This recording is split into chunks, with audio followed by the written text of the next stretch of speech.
দেয়ালে পিঠ থেকে গেলে চুরি ডাকাতি সব হালাত হয়ে যায়। আব্বা, কাজটা কি ঠিক হইতেছে? বাপ পোলায় দুজনে মিলে চোরের খাতায় নাম লেখাইতেছি। চুপ! ওই যে শিক্ষক মাদ্রাসে নেওয়ার কলি কেন ঢুকে না তোর? আমার নেওয়ার কলি কি খাইব আজকে? কোনো ব্যবস্থা করছস? কি খাইব ক?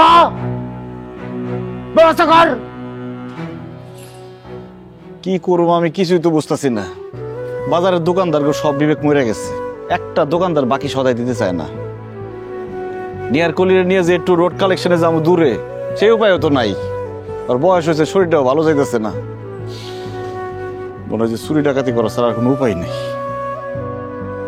আরে এই সব কিস্সা কাহিনী হুনায় পোলা পারলে ঘুম পাড়ানো যায়, হাতিরে পাড়ানো যায় না। ও যদি একবার খেপে পুরা পুরো গ্রাম তসতস করে ফেলাইব। চালাচ্ছে বুঝছ না? কি করুম আমি? কি করতে কোন আমারে?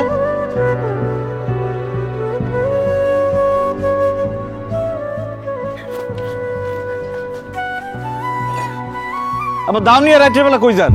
এই দেয়ালে পিঠ থেকে গেলে চুরি ডাকাতি সব হালাত হয়ে যায়। কথা কইস না, হ্যাঁ আমার লোকে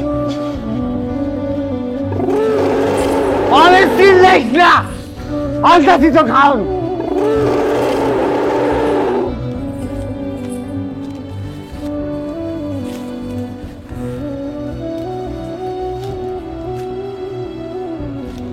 আব্বা, কাজটা কি ঠিক হইতেছে? বাপ পোলায় দুজনে মিলে চোরের খাতায় নাম লেখাইতেছি। চুপ! শোন, এই যুগে আমার মতো মাহুজ্ঞ এটি কপাল নিয়তি। চুপ করে আগে কাম সার, দেখার আগে কাম সার না। হ্যাঁ, এই যে এই কাজটাকে পারলে এটা খাইলে অনেক মজা তৈরি। এটা খাই জলদি কর, কেউ আসার আগে কাম সার। আল্লাহ, আপনি সব জানেন, সব দেখতেছেন। এই পাপ কাজ আমি করতাম না আল্লাহ। একটা অবলা প্রাণীর জীবন বাঁচাইতে গিয়ে পাপ কাজ করতেছি, আপনি ওর মাফ করে দিন আল্লাহ।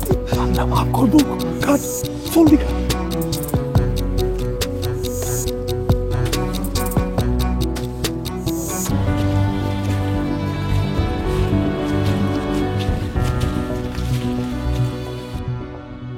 খা খা নেহার কলি, খা। খা দে। গোসা করিস না, তোরে সারাদিন কিছু খাইতে দিতে পারি নাই।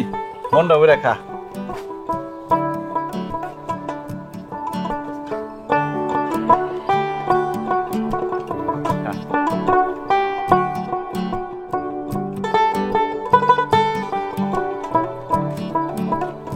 আরে